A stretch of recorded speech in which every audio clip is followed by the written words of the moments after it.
Look at these peaks. They have stood for millions of years, indifferent to the humans who claim to own the hazy valleys beneath them. Walking through this frozen expanse is a figure known only as the Last Witness. He treads upon the literal dust of empires that claimed to be eternal. Ancient Indian philosophy describes this material world as Maya, a persistent illusion.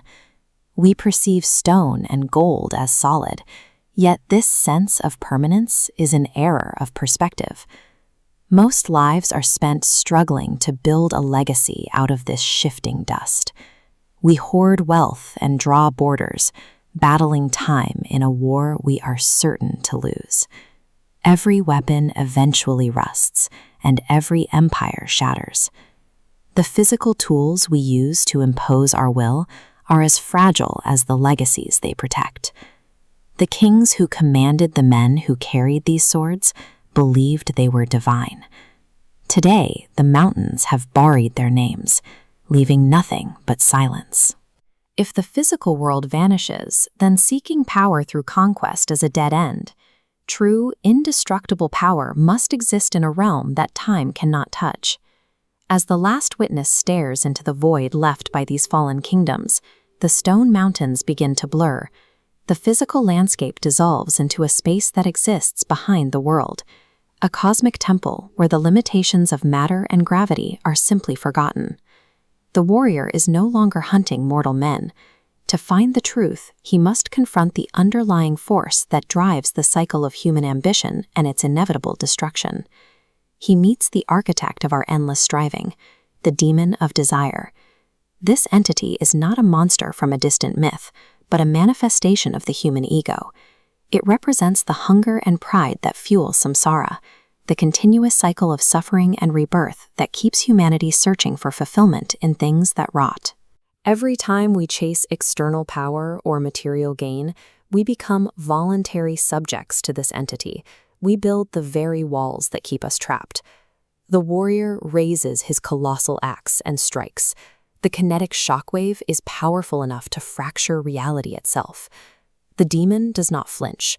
A blade cannot cut an idea, and physical force is useless against a metaphysical cause.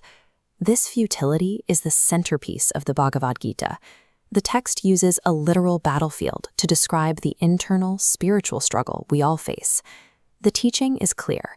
The ultimate enemy is never the army across the field. It is the internal attachments and the ego of the warrior himself. External conquest can never cure an internal flaw. The warrior's strikes are failing because he is essentially fighting his own reflection. The violence stops. In the sudden silence, the warrior recognizes parts of the demon, the pride and the rage, living inside his own mind. He begins to strip away his illusions. He rejects his identity as a conqueror and recognizes that his need for control was the actual enemy. He finally lets go. He drops his heavy weapon in a moment of total surrender, completely abandoning his ego. Dismantling the self is the only way to defeat the final entity. The cosmic storm vanishes. The warrior's physical form dissolves into starlight, merging with the universe he was once trying to dominate. This is the realization of Tat Tvam Asi, thou art that. It is the experience of absolute unity between the individual soul and the supreme reality of the universe.